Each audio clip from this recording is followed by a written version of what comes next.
All right, I'm going to start recording. So just a FYI for everyone, I'm going to hide me, share my screen.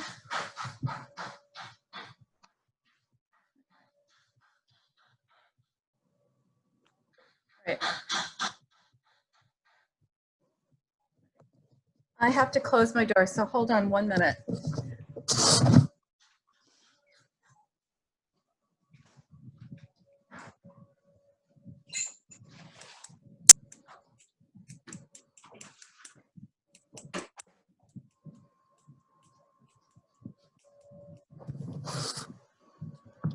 All right, so these slides and the guides will be posted on our website in the next few days, next week.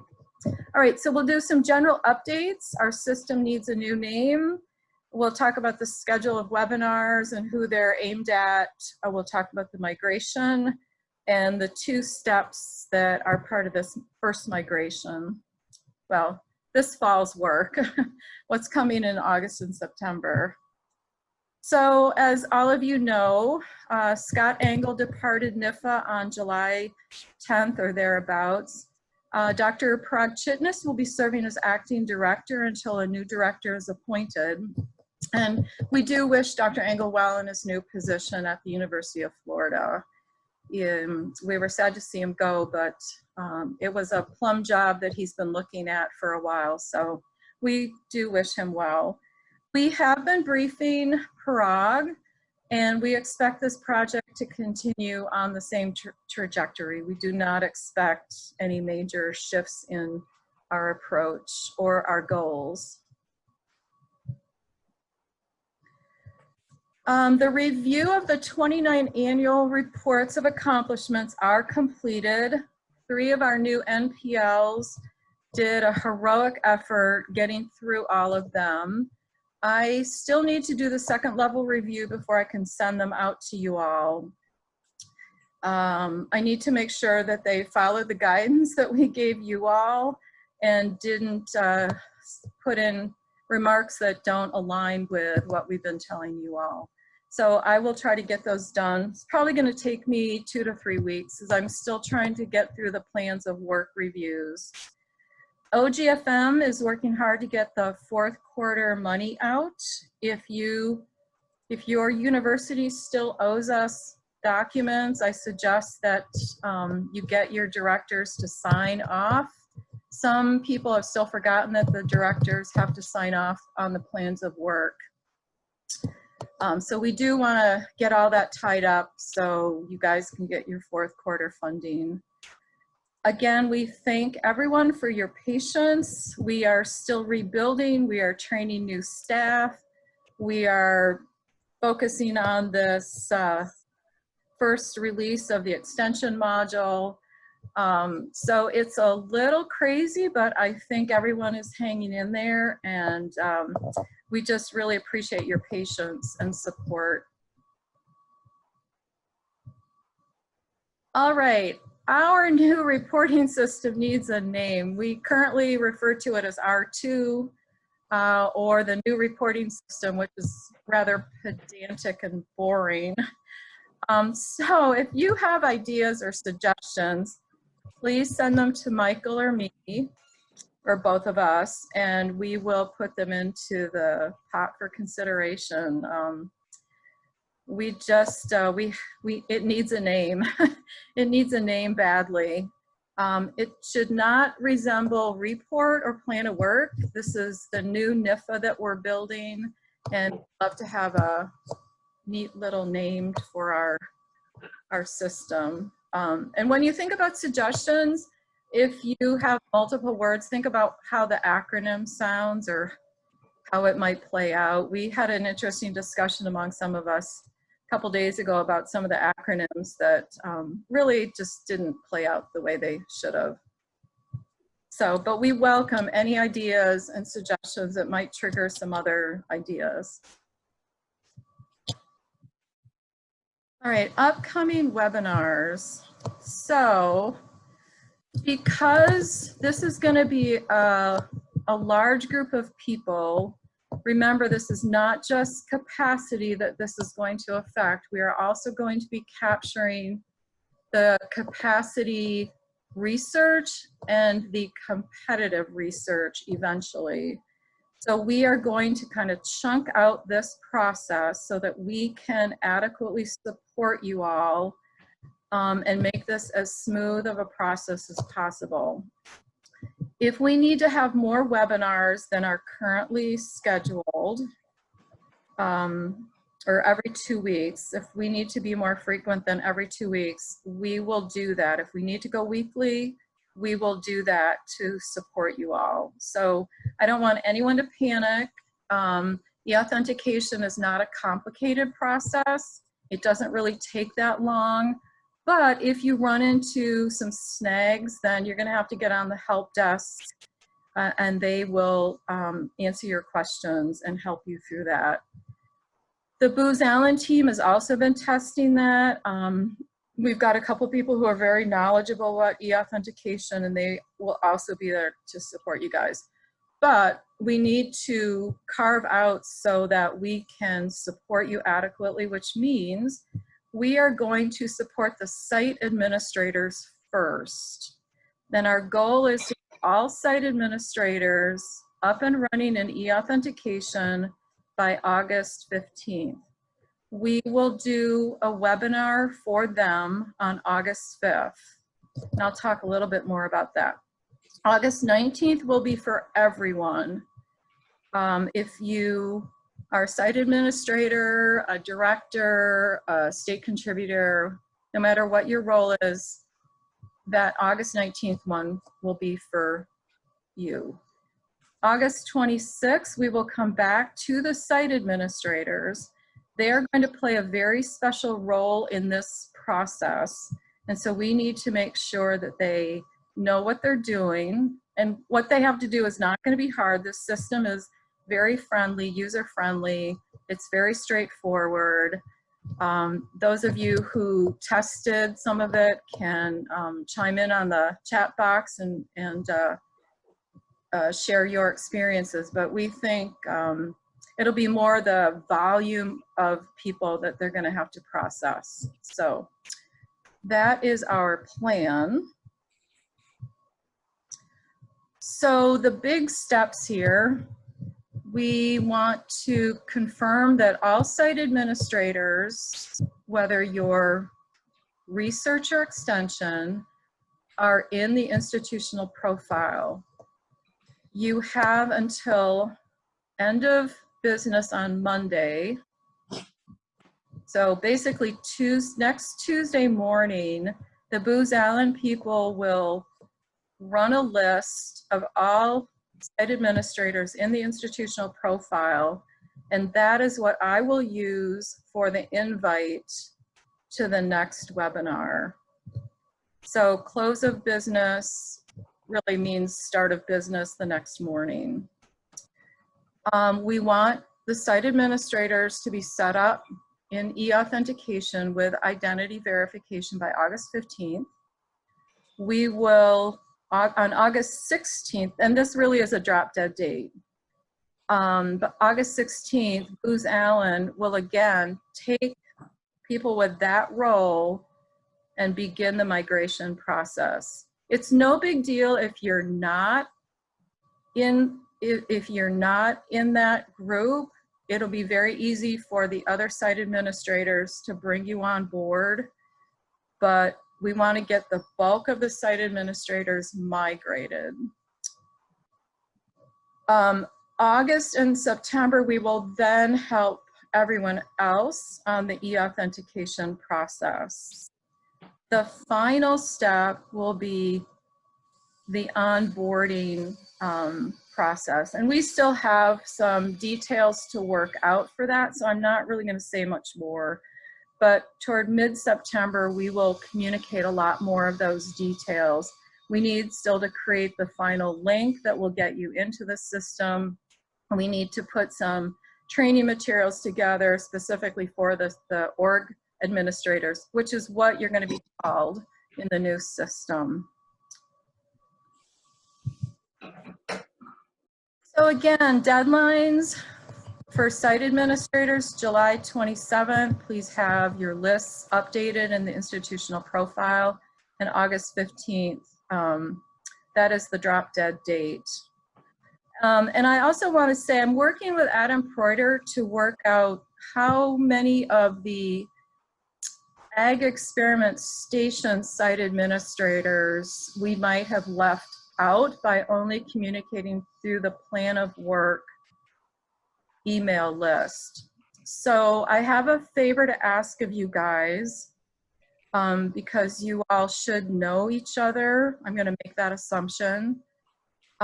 If you are on the extension side and you've played an extensive role in this process, if you would make sure that your research colleagues who are site administrators only in REEport are also in the institutional profile.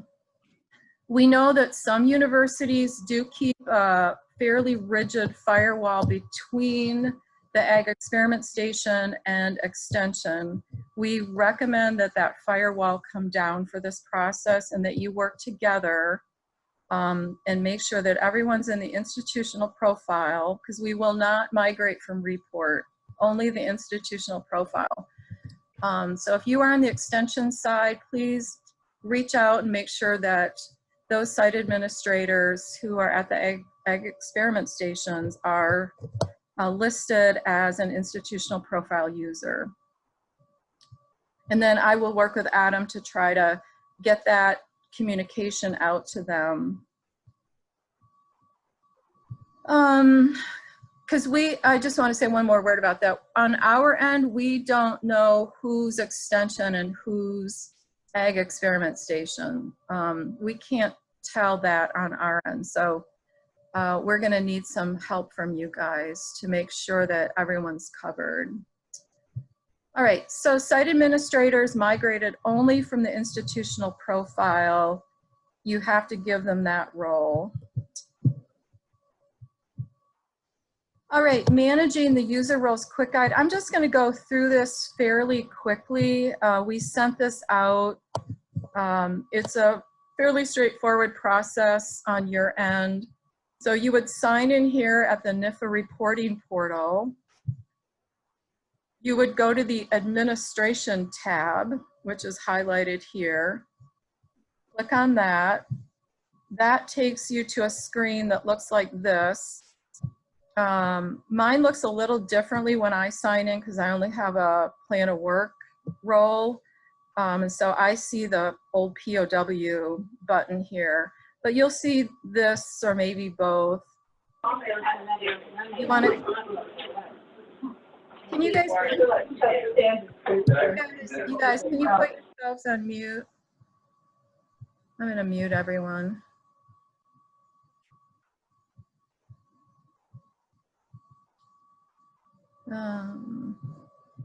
Thank you. So you click, so back here, you click on that. Then if you're adding a new user, you're going to put their email address in this box on the left side. If you're trying to find an existing user to just adjust their roles, then you put their name over in the search box. And this isn't very clear, but they're going to pop up. If they're in the system, they'll pop up down here. And if they're not, you'll get another screen where you can set them up. And that screen will look like this. And then you select their role. So there's an add role, and you hit that little down arrow. This list of roles will come up, and you want to select institutional profile user.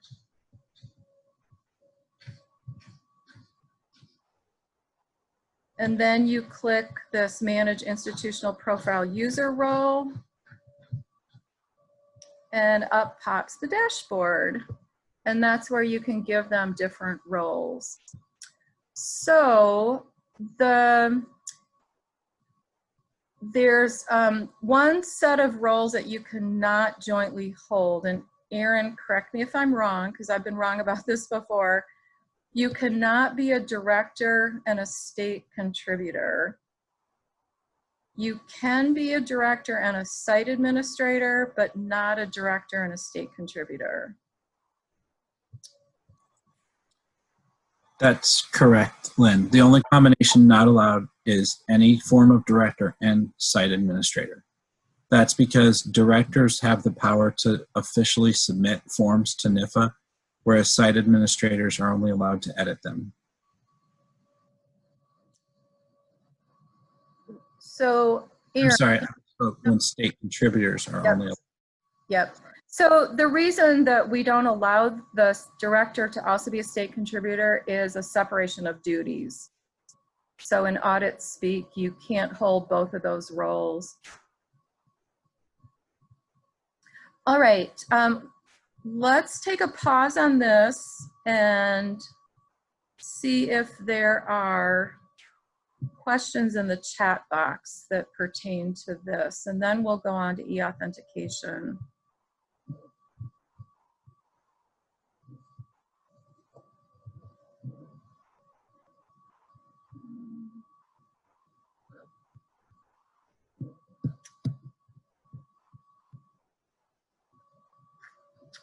There's my chat box. It's hard on with only one screen. All right, I'm going to go up to the top.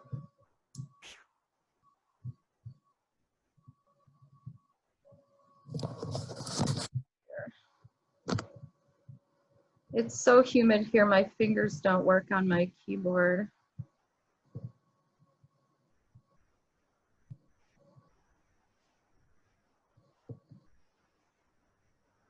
Okay, there's an e-authentication one. We'll come back to that.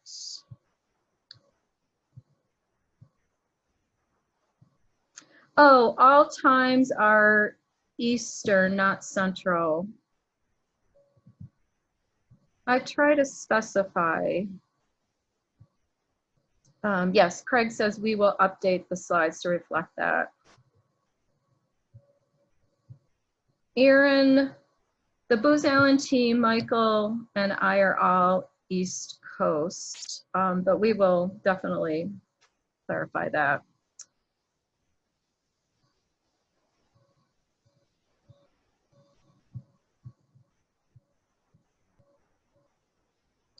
Norma asks, why do the research side folks need to be site admins in this new system? So these are site administrators for the Ag Experiment Station, and they will be playing a role like they do now for Hatch and Evans Allen. They will be playing that same role on in the new system.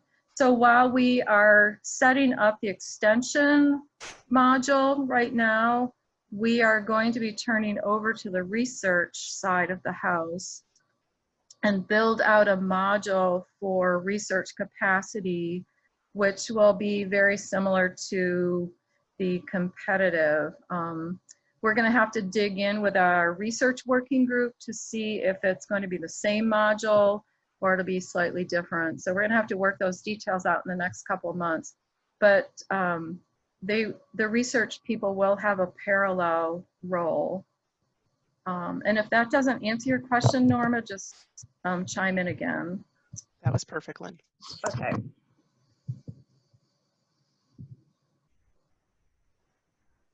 Yes, Debbie, if they are site administrators in the institutional profile, they are okay, correct? Yes, that is correct. We can't migrate from REEport, but we can migrate from the institutional profile, which is why they have to have that role. How do we add a person? How do we add a person as a site admin to the institutional profile when they already have the role? Well, then I think if you just back up 2 slides there, I think we can just rerun that for folks.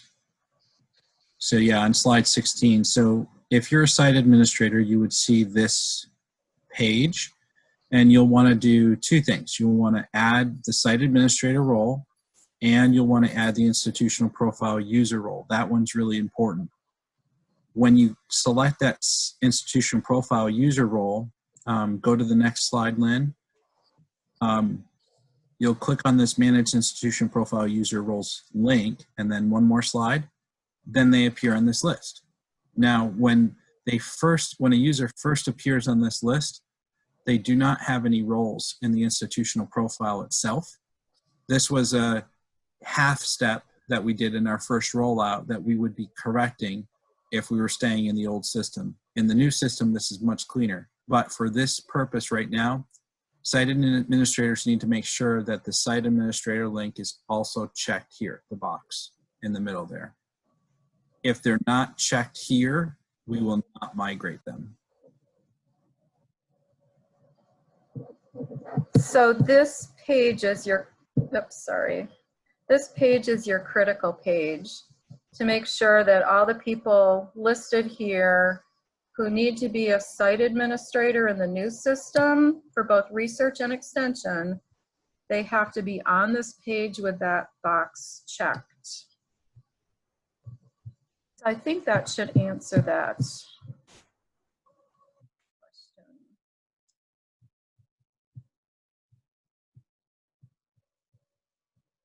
Is it, what if, is it possible to have 2 site administrators for research? Yes, of course. You can have more than 1 site administrator. Let me go back up. Where did I leave off?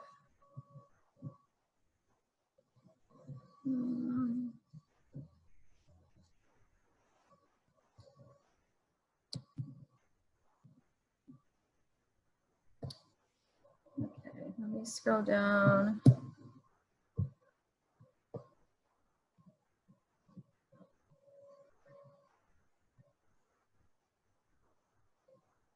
Do we need to have them both in institutional profile? I'm hoping we've answered that question, Ishar, but if not, can you please pipe in again? Craig might have tried to answer it. Craig says if they are already an active site admin user in institutional profile, you don't have to do anything.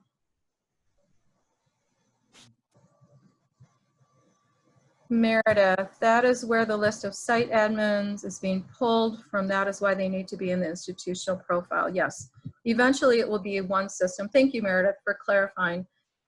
So in the new system, there will be a dashboard very similar to what we showed you, what's up on the screen right now. It'll be organized a little better, but the principle will be the same, and you'll be able to see everyone. You'll be able to designate research or extension or both. So we, in response to what we learned from the extension working group, we tried to build in as much flexibility as possible to meet the different circumstances of the universities. When adding a site admin, is it real-time updated or is there a 24-hour rollover? I think it's pretty instantaneously, right? Instantaneous. Should be. It should be. From time to time there are errors, but it should be near instant. How do you define a state contributor? The state contributors are people who input, they input into the report, right, Aaron? Yeah, they have the ability to edit forms, and in the new system, they'll be able to initiate extension programs. Whether they are able to initiate research projects will be determined by the site administrator, which will in the future be called org administrator. So Diane's asking site administrator versus state contributor. We actually have a chart which I will put into these slides, and I will update that before I post it over to the website. But I don't, Aaron, do you want to just briefly? Sure. Site administrators have two main roles. One is to manage users, the roles that people have, and the other one is to initiate either research projects or extension programs, depending on your institution. They are not typically involved in the plan of work forms or progress reports or those kinds of things unless they have a dual role, such as PD or director. Okay. And Meredith, it's humid because I don't have air conditioning in my house, so, and I live like 5 miles from Lake Erie, but anyway, yes, the South. I'm glad I'm not in the South this week. When can site administrators for research create their e-authentication accounts? All site administrators, whether you're for research or extension, you are in this group. We are not distinguishing between those two sides of the house for this exercise. So if you are only on the research side, get yourself into the institutional profile. If you can't do it, contact one of your extension colleagues to get their help. But yes, you guys will be in this migration, and we will support both the research and the extension folks. All capacity. Okay. Yes, so e-authentication from EasyFed grants. Yes, you only have one e-authentication account. So if you signed up for purposes of EasyFed grant, say at NAROC, make sure you have your email that you used at that time and your password. If you've forgotten it, you can go in and reset your password, but you have to use the email address that you used when you first set up your e-authentication. Liz Lay, who a lot of you know from NAROC, she confirmed that if you signed up at NAROC, you have verified your identity. So you theoretically should not have to do anything other than make sure you know your password and your email address.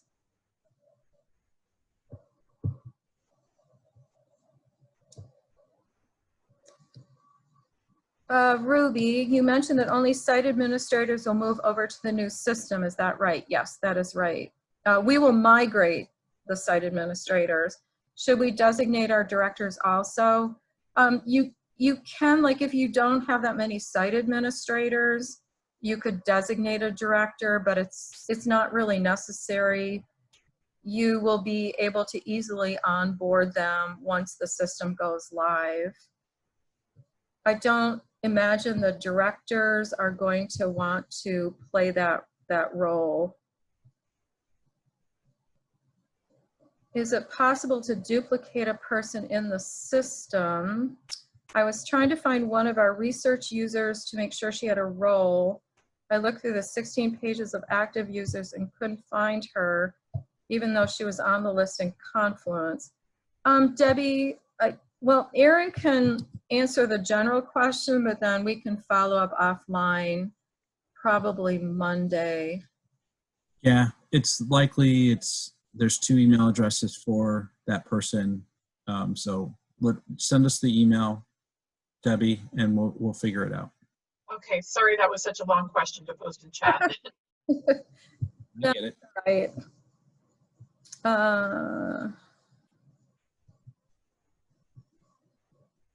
Can somebody be a site administrator and a state contributor? And the one before it, is it possible to have two site admins for research? Sure. Yeah. Yes. You need site administrators as is appropriate. I think, having at least two per institution is a minimum. Yes. Whether you need two for research and two for extension, I don't know. We hope that the system's a little bit more integrated and grouped more cohesively in the new system. So you can be a site admin and a state contributor. Yes, Erin? Yes, answer is yes. Okay. In fact, I would say probably between 40 and 60%. I think that's how it's set up now. Okay. And Debbie again says, so if our research colleagues are listed on the institutional profile role page, then they're good to go. Yes, they're good to go as long as they're on that page and they've got the site admin role marked.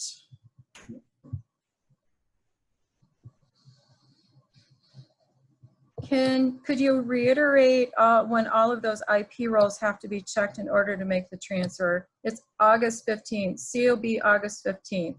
And that is a drop dead date. That I promise you that date will not change. August 16th, that morning, the Booz Allen people will pull the list.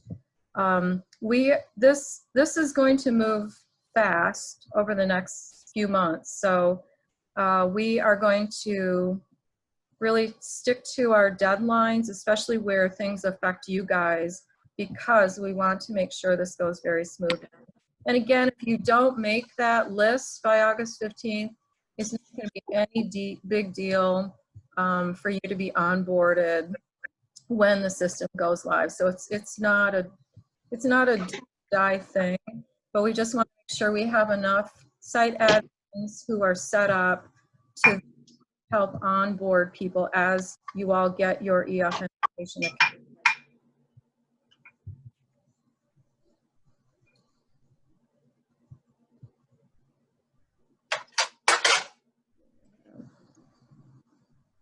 There's one comment that didn't come out. Oh, that was privately.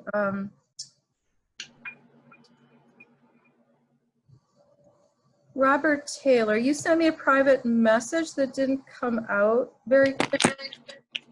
If you want to just email me offline, I can help you with whatever you need. I will. Thank you. Okay. Can I download in Excel the active users list for my institution? Yes, of course. We did not email it out because it was not appropriate for a variety of reasons. So that's why we set it up in Confluence. That was the only way we could make that list available to people, because we know that some people are not admins and so they can't see the list. They may not know who their admins are. So that's why we work through the that point of contact list that we used for the annual report. Then I would just clarify. So the only thing downloaded so far is a list of active site admins profile. We don't have the full list from Report. Right. Those are just the site admins.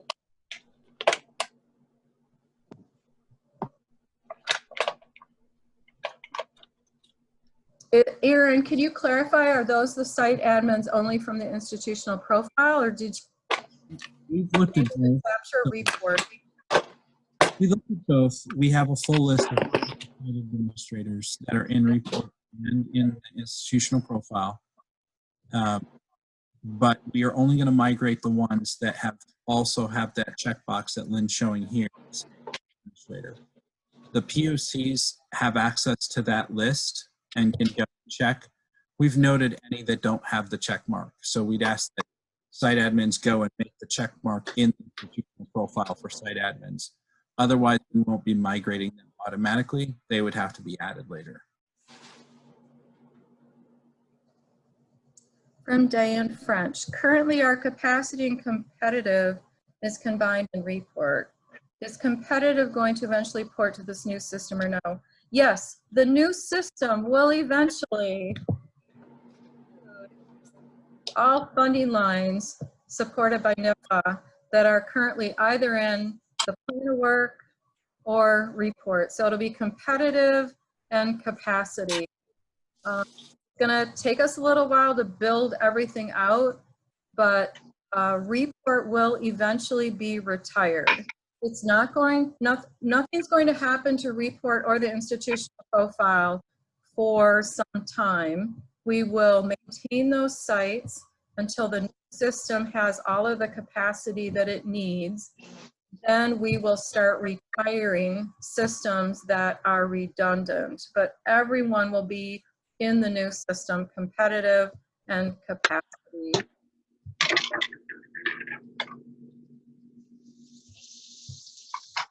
Norma, if we were to meet with our directors and get them through the EF application before your training, would they still attend the upcoming trainers for all users?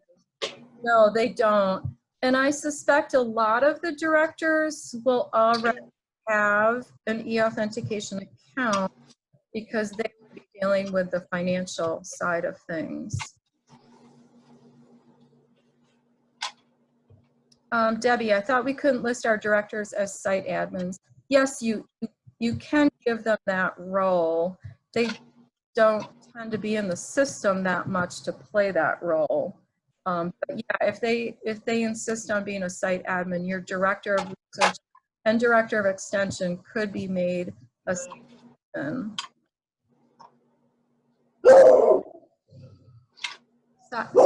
Saki. Can associate extension director serve as director of extension? I think that's up to your university. You guys would give them that authority.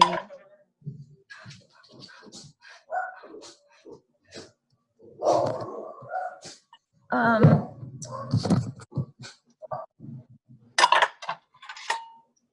right. Hey, Aaron, can you take over the questions? I'm going to go mute my. So yeah, just to double check on that answer. So the term director of research and extension is a concept that NIFA has in our system. It just means the person who is signing off on plan of work documents and officially submitting them to NIFA and is ultimately accountable. You may have an actual title that's a little bit different, but we don't have any prerequisites. We just require at least one director of extension and one of research for each POW submission. The next one talks about, will directors need to have eAuth account at some point? The answer is yes, which is why we're trying to get the organization, the site admins and the org admins. We want you all to be ready so you're able to understand what every user is going to have to go through when the application goes live. So yes, the answer is in time they will need one in order to access the new system. We will be staging a rollout of that once we get the admins ready to go, and we have guides and information as part of the rollout. Screenshot, okay. Let me just move on down. Only my extension colleague was listed. Okay, that was a private message. I'll get back to you, Anita. Next one, competitive funds get signed off by our university's AOR, but capacity funds get signed off by the AES or CES directors. We currently treat all our grants as independent as we don't have signatory authority for competitive grants. Has that been considered in the new system since Extension rollout? I know Mr. Timmons is on it. I spoke to him. Is someone asking a question? As far as Rachel's question, I'll Okay, well, Mr. real Timmons. quick. Okay. But they're really talking about both extension and research. Hi, whoever's not on mute, could you mute yourself? But Mr. Timmons is on it. It looks like it's Jamie. All right. Jamie, could you Robert put yourself Taylor, on mute? maybe? Robert Or Taylor. Robert? Yeah. Could you just mute yourself unless, are you trying to Well, ask? well, yeah, I need to, I thought I was. Okay. We can get to you in a moment. So Rachel, in terms of the first piece of functionality rolling out, we are talking about capacity extensions for Smith-Lever 3B3C and 1890 extension funds. So we will just be recording those in the new system. The research requirements group will pick up some of those other questions on the other capacity funds and how the approvals will be represented in the new system and sign-offs internal to the organization, probably following a similar pattern to how HighLevel does it today. As far as the competitive, again, that's probably much later down the list. But again, we'll have to make some considerations in terms of the whole grant lifecycle when it comes to research there. So in terms of consideration for how it's going to go, my suggestion is that we make sure that that gets channeled into the research working group, which is set to kick off in the next couple months. We'll have a kickoff in August and probably get heavier into it in the coming months. So there's still time to work that out and to make suggestions. Yes, glad to hear that there are lots of puppies in our group. I have one. Thank you, Catherine. Next one. Yep, coming over to your deck. Good. Yeah, I had one visiting a moment ago, and Lynn's obviously still there. Annual reporting. We currently do in report will be done in the new system. Yes, that is true. It will. Again, there's still more work to be done to finalize the form and content of that annual reporting of accomplishments and results. As it stands now, we will continue to support that manual process that we did this year if we don't get the requirements finalized and the system built in time for the reporting deadline. But again, that's not the final form it will take. So we will continue to be discussing this with our working groups and in sessions like this. So hopefully that answered that question. Next one. Would it all make sense to be temporarily upgraded to site admin to help with the process and then downgrading again later? You could. I would encourage everybody to take a look at your current membership. We have designed the new system very much like the one you're seeing on Lynn's screen to be pretty straightforward.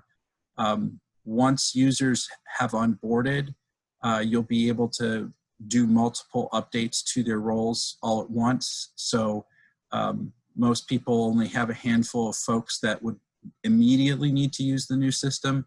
So I think it might be more work if you tried to add them as a site admin and tick it away. That's just my thinking on the matter. If you feel like someone, might need that position and you want to upgrade them for that reason, that would make sense too. But I don't see it probably saving a lot of time, given you'll still have to wait for them to complete the EOS process before you'll be able to add their role.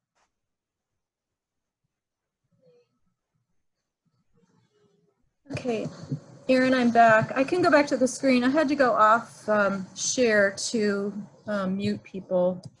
So. Sure, I think we are down somewhere around, there's L. Bowman on the reporting. Is that the plan of work or capacity and competitive reporting? So the focus right now, I'll just answer this one, Lynn, and then you could take Sri's. But in terms of the reporting and the plan of work or capacity, so the first rollout, the new system will only handle extension capacity. And then over time, it will move on to research capacity, specifically the 4 AREERA funds, which is Hatch, Evans Allen on the research side, and then Smith Lever and 3B3C and 1890 extension.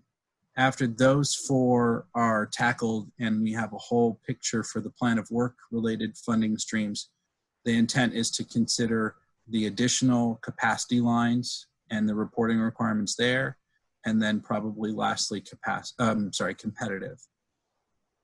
In the meantime, nothing will change for all of the existing report workflows and processes.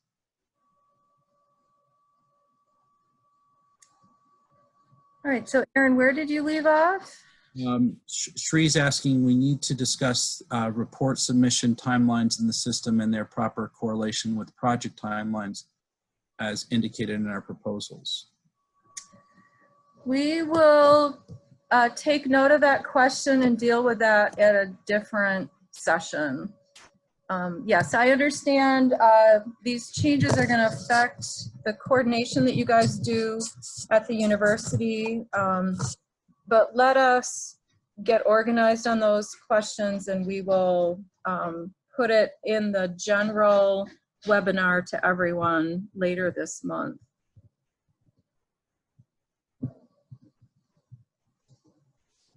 Thank you on that. Okay, am I past the puppy comments or am I supposed to go back before the puppy comments? You're past them. Okay. Unless there's another wave. Oh, there's threes. Okay. Yeah. So we'll capture the chat box. So everyone who's going to touch this system, this is a really important point, guys. Everyone who touches this system is going to have an e-authentication account. It is a new security requirement across USDA, probably across the federal government. I don't know what other departments use, but the security is increasing in the federal government. So we tried, but we could not get around this requirement. So everyone's gonna have to get an account. All right, so I think that is it. Do project directors?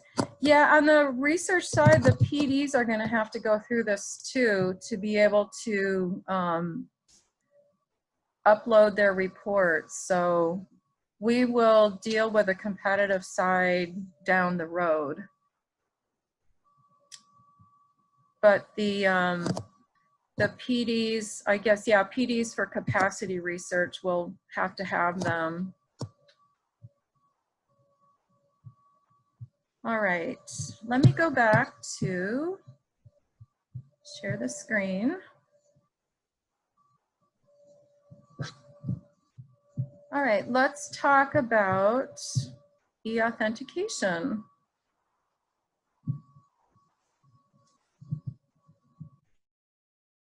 If I can get this to move. Oh, there. Great, create an e-authentication account.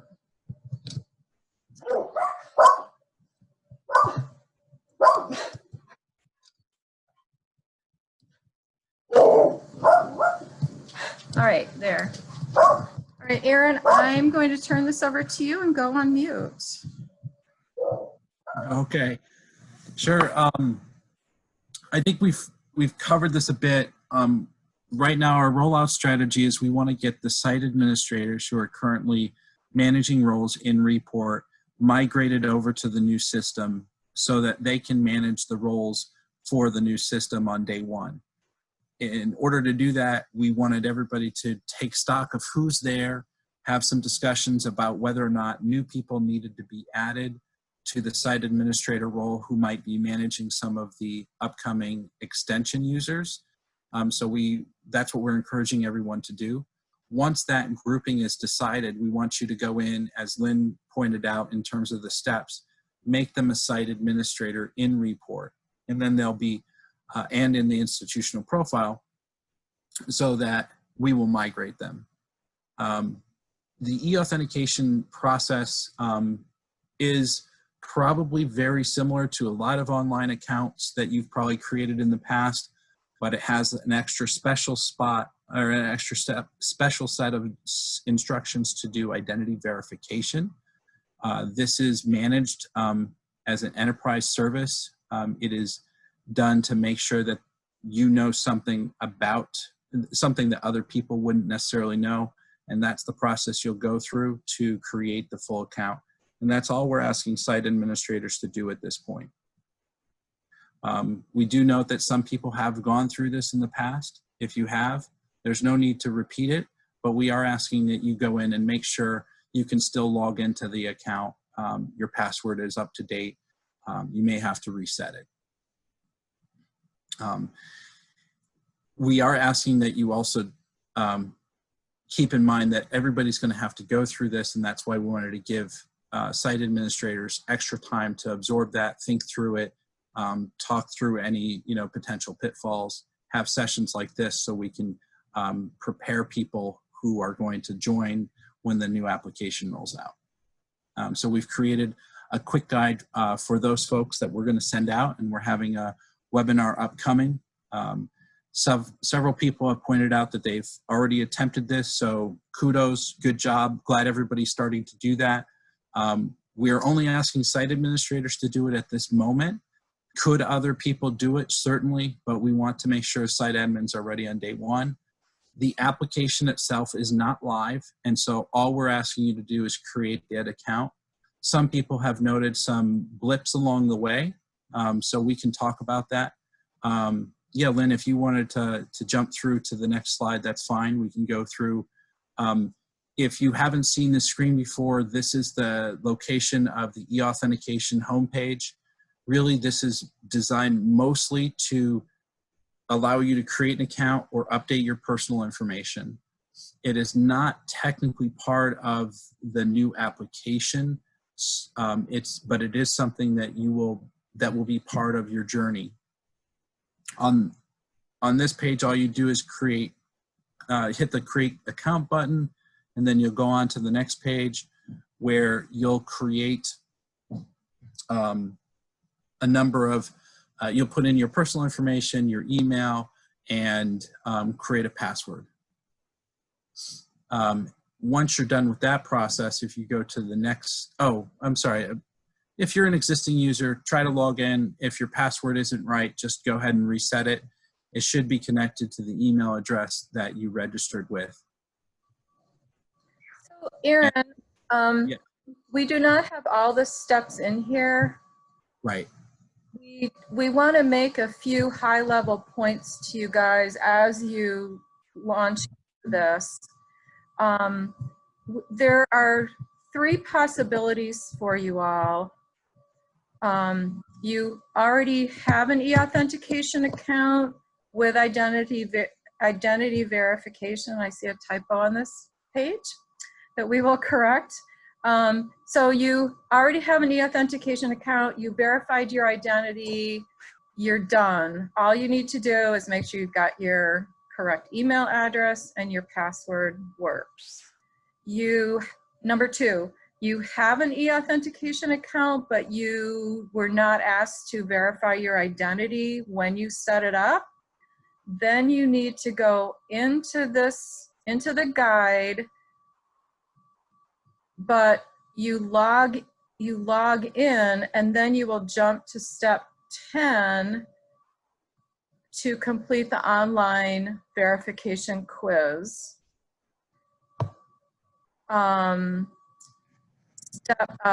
Possibility 3 is you don't have an account, and you will work through the entire guide, which we attached to the invitation. If you did not get it, please let me know. I'm happy to email it out. It will be up on the website, but it does have to go through a 508 compliant process. So it could take a couple of days to get it up there next week.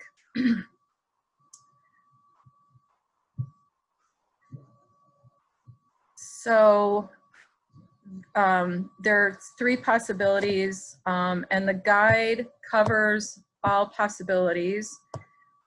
There's also in that guide, and we've got actually we have a new version with the help desk information. So I will email that out to the LYRIS listserv, and both in the beginning and at the end, there is that help desk information. They are your first place to go to if you run into trouble. They are a specialty team of people. They only work on e-authentication. Not a lot of other IT people across the USDA have that authority. So they'll be your go-to if you run into trouble.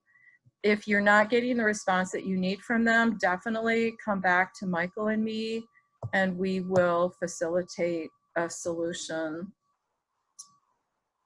The link, the first version that we sent out to you guys had information about signing into the system. That will not be live until September, so don't even bother with that link. It's not going to take you anywhere. We will issue the information on how you will get into the new system closer to the launch date. We will also have seminars, webinars closer to that date as well. But all you guys have to do right now is get the e-authentication account set up. That's all we're gonna try to do this summer while the Booz Allen team finishes writing all the code that goes into this process. Erin, I've got some other things, but not on e-authentication. Is there anything else you want to add? Yeah, and I was probably getting into the details that we'll cover in upcoming webinars, but some people have reported that they're getting some errors, especially one around clicking a button that says continue to application. Please disregard that if you come upon it. Obviously, the new application isn't live, and that button really won't apply for the future process. Once you have done your identity verification, you're done for now.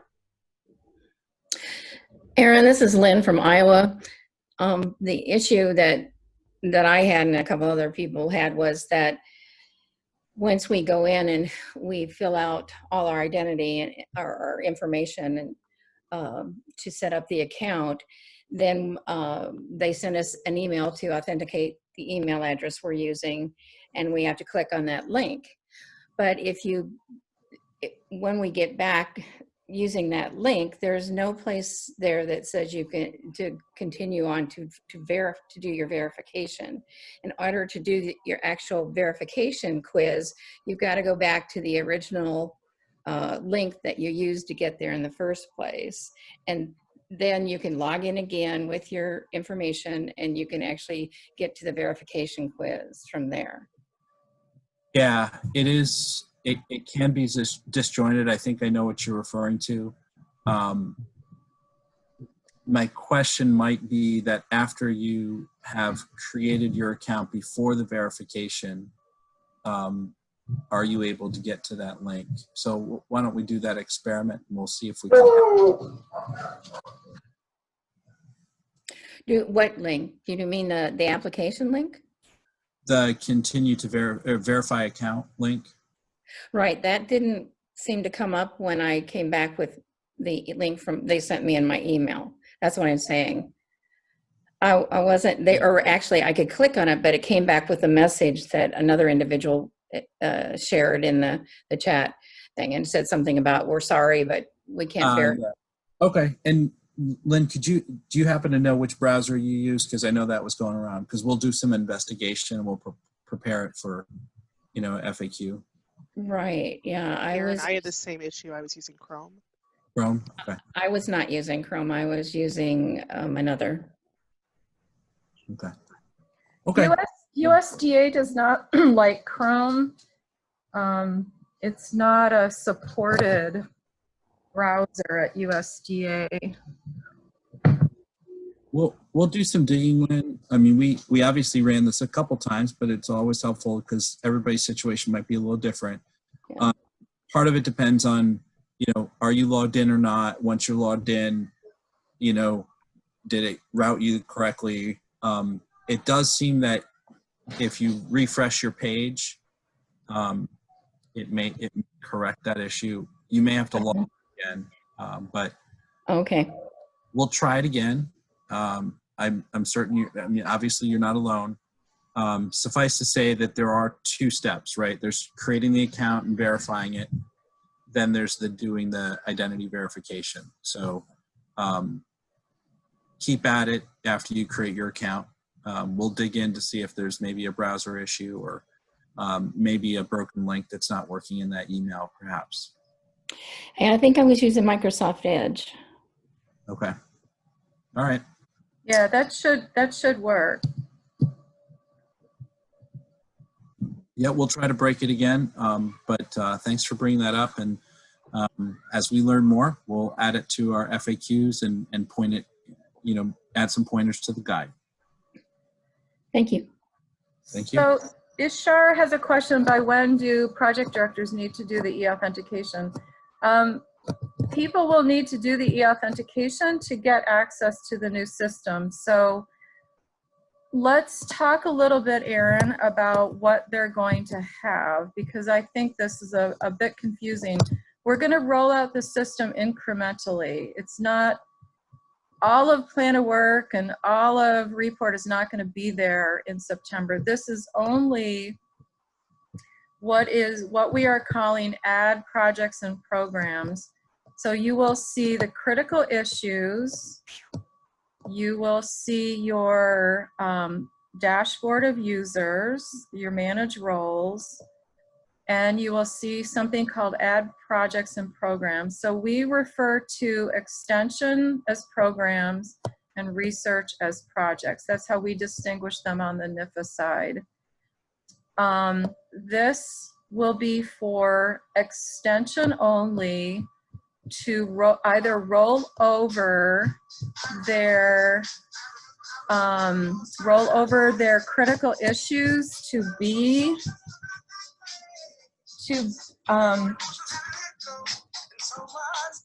be a program, or if you have a really large critical issue, you're going to want to break it up into smaller parts. We also think this new form is going to be a huge benefit to states where you have joint reporting. You will connect through your critical issues. That's going to be your anchor point around which you're going to organize your programming like you did in the plan of work. But now you're going to be able to give us more details about exactly how are you going to address those issues that you identified in your plan. And you're also going to be able to initiate programs as an 1890 or an 1862. You can still connect through that critical issue, but you're not going to be sharing your word count limits. So I think where there's been some tension between the different institutions about who gets how much space and reporting out on a joint program, you will have the opportunity to do your own initiation and report, but still connect to the work that your colleagues across the state are doing. So it's going to give everyone a lot more flexibility, a lot more opportunity to highlight what your institution is doing for the citizens of your state. So it will just be that one piece. So you're basically going to be going back to your plan of work, looking at your critical issues, asking whether those critical issues can simply roll over as a program, or do you need to break them out? I also think too, as you go through this new technology, you're probably going to go back and look at your next plan of work and think about, do you want to continue with these very high level, broad critical issues, or do you want to do a little more of breaking them down into objectives, and then your objectives would then be programs. So we know that program can be a bit ambiguous on the extension side when you get past 4-H, master gardeners, these very structured, delineated programs. So that's why we gave everyone the option of just rolling over a critical issue and adding all accomplishments in under that, or breaking it out into smaller pieces and then reporting against those smaller pieces. But it will, eventually the system will roll everything up for you. So the annual reporting process is going to be a lot easier. The new system will also be available 24/7, so you don't have to wait till January to get your accomplishments in there.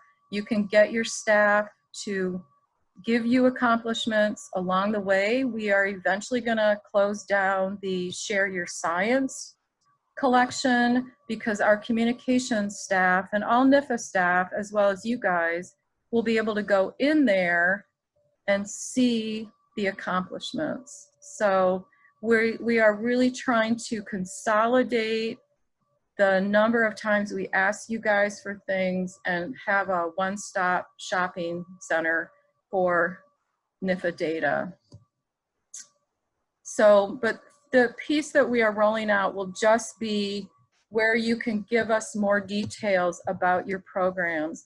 We also had to put in some of the rest of the AREERA requirements. AREERA is the legislation that covers capacity.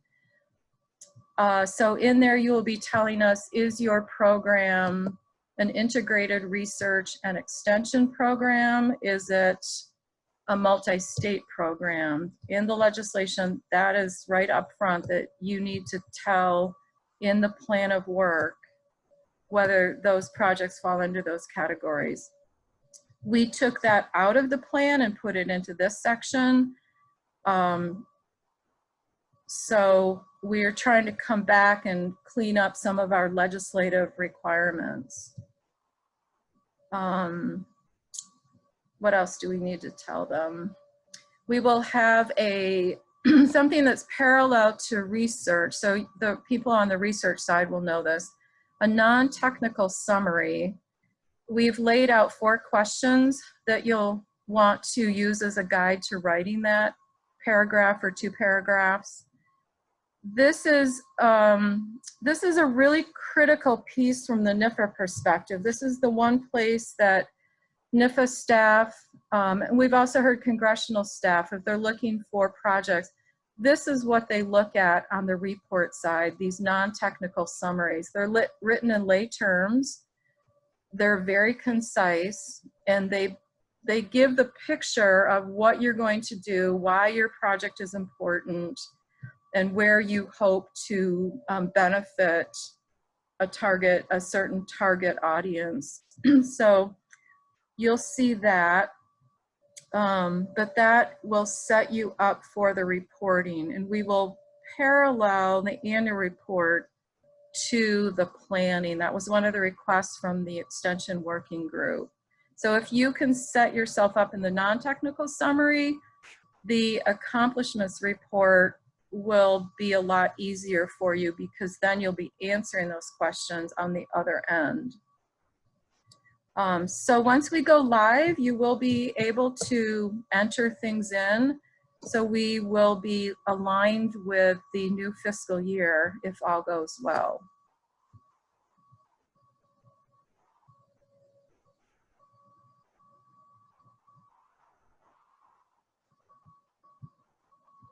Anything else we want to add? Michael, Aaron?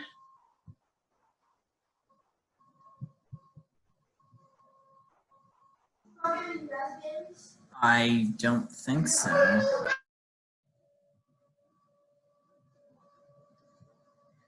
Marcy had a question.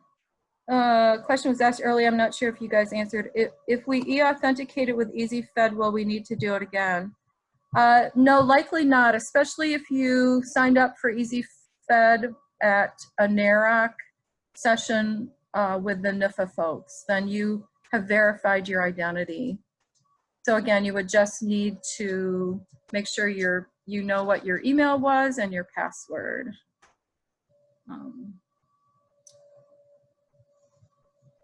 All right, I know that's a lot to throw at you guys in one session. As always, we are available to answer questions. We will be around. Aaron has had his vacation. He is not allowed to go away again until after the rollout. Michael and I are going to hang in there until October maybe. So we will be around to answer your questions.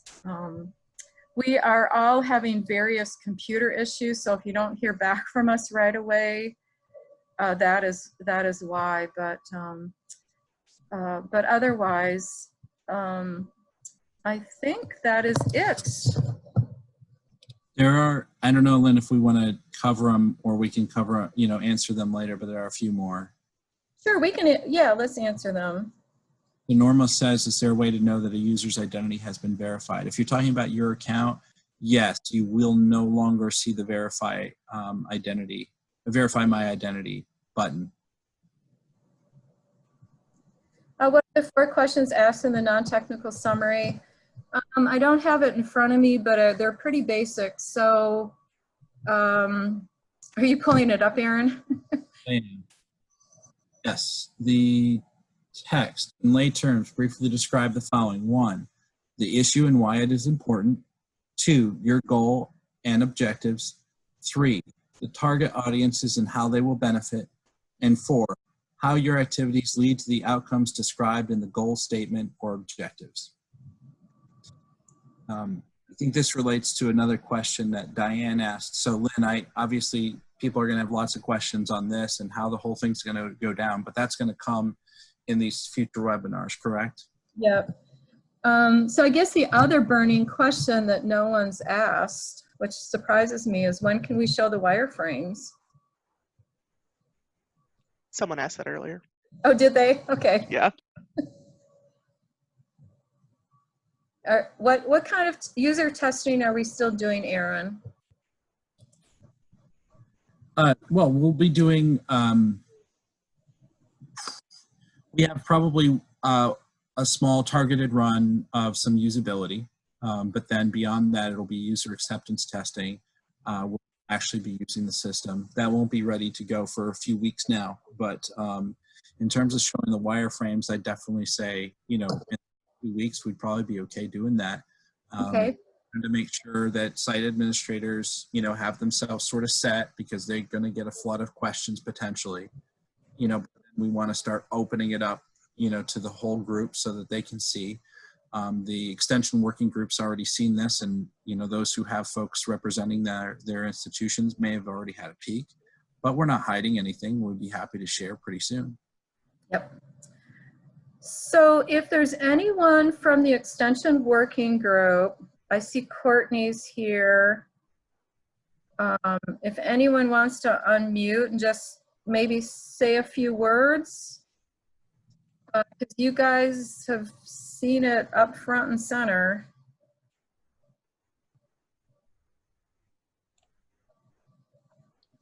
Courtney?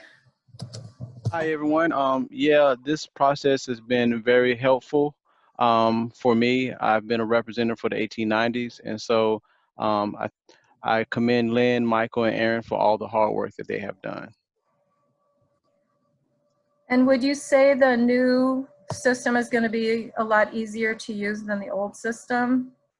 Yes, I do. I will concur with you, Lynn, that this system should help all of the evaluators at the various institutions do their job more easily and effectively. Thank you, Gordon. Appreciate it.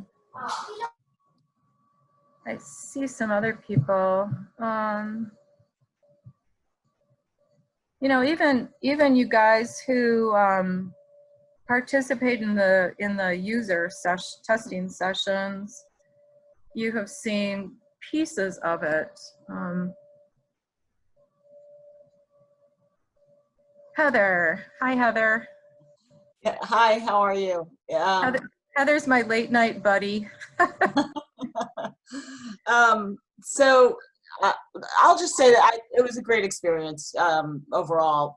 It was good to be a part of it, and the collaboration between the folks that were on the group and you folks was excellent. And I do both experimentation and extension, so I really found it interesting to see how it would come together, and looking forward to it. Looking forward to getting past all this too, and then just getting going with it. Yeah. So are we. Yeah. So are we. Yeah. Hello, can you hear me? Yes. This is Jaime Corbero from University of Puerto Rico. Hi. Yeah, this is my first year working on developing the reports and stuff. And I knew how it was done in the past. So yes, I think it's excellent that we could just drag and drop the document rather than filling the parts step by step. So from our part, we are very not only pleased with the platform that you guys are using now, but also the format, the new format where we just focus on a non-technical way to show what we have done in the last year. Yeah. So thanks all. So Jaime, you're actually talking about our Confluent site, and most people don't talk very complimentary about that. That's where we were uploading the annual reports this year. But I do want to say that the form that we used for the annual reports this year, that streamlined form, will be our beginning point for discussions with the Extension Working Group and the Research Working Group. And maybe we'll do a combined, a mix of them, because you will be reporting jointly across Extension and Research. But that will be our starting point. Now, as you guys know, we didn't have quantitative metrics in there. We asked you to put your quantitative data in with your text.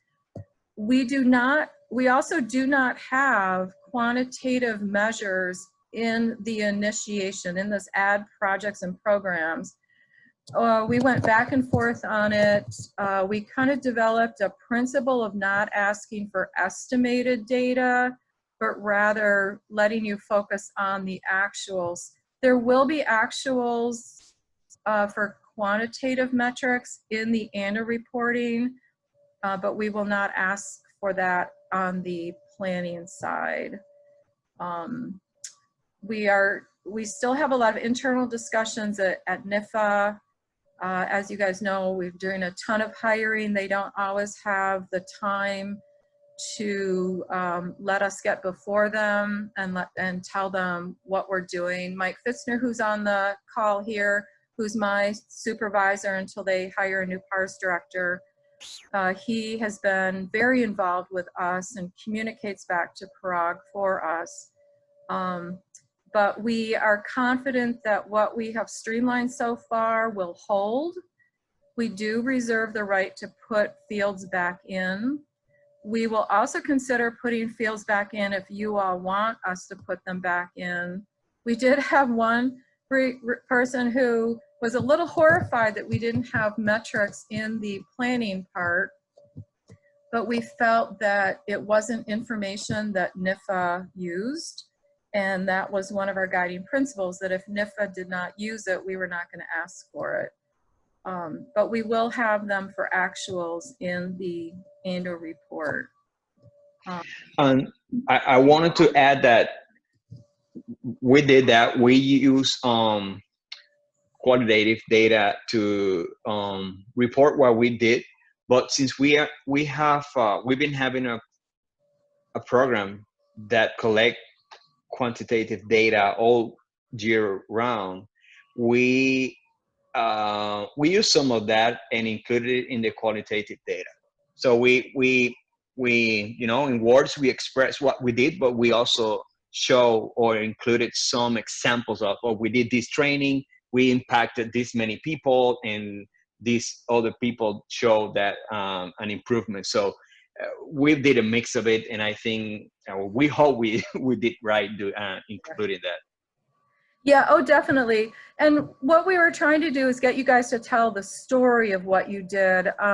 The criticism, and I agreed with it, of the old plan of work annual report was the data got separated from the storyline. And so in that format, we were trying to pull all that back together so that NIFA could lift that out easily and use it for talking points, congressional testimony, putting it up on the Twitter feed, whatever communications wants to use it for, or the senior leadership. So we felt like pulling that all back together again would only benefit all of us trying to tell the story of capacity funding in the ag sector. So that you will see that in the annual report. All right, we did not mean to go for 2 hours, but we expected it might last this long. So thank you all for hanging in there with us. If you have ideas for the name for a new system, please let us know. We are desperate to brand this system to reflect the new NIFA and get it rolled out. So we are excited. We're proud of the work that we've done with the help of you all, the honest feedback that we got from everyone. And I think together we've come up with a good model for reporting down the road. So Here, here. Joanne recommended a good one. I liked her suggestion. Oh, I didn't see it. What was it? She sent it shares, USDA shares. They actually have Ah, culture research. It's good. yeah. Better than mine. I'll send you one. I was working on one land. This is free. I'll send you one. Okay. A competing one. This is the Okay. free one. Yeah. All right. Well, Thank you. if your name gets selected, we'll have to figure out how to give you the credit. Yeah. I like shares though. Don't count me wrong. Yeah. All right. Well, we'll look forward to hearing from you guys, and we will work through this e-authentication process. We are sorry that we have to put you through this, but it is a requirement that we cannot avoid. So we will just do it this summer. All right. Yeah, if it's not going to be this system, it's going to be another USDA system that'll require it. So Yeah. So once you have it, it'll work across all of USDA. well, All right. Hey, Shelley. chilling. All right, guys. Thank you Okay. so much. Thank you, Lynn, and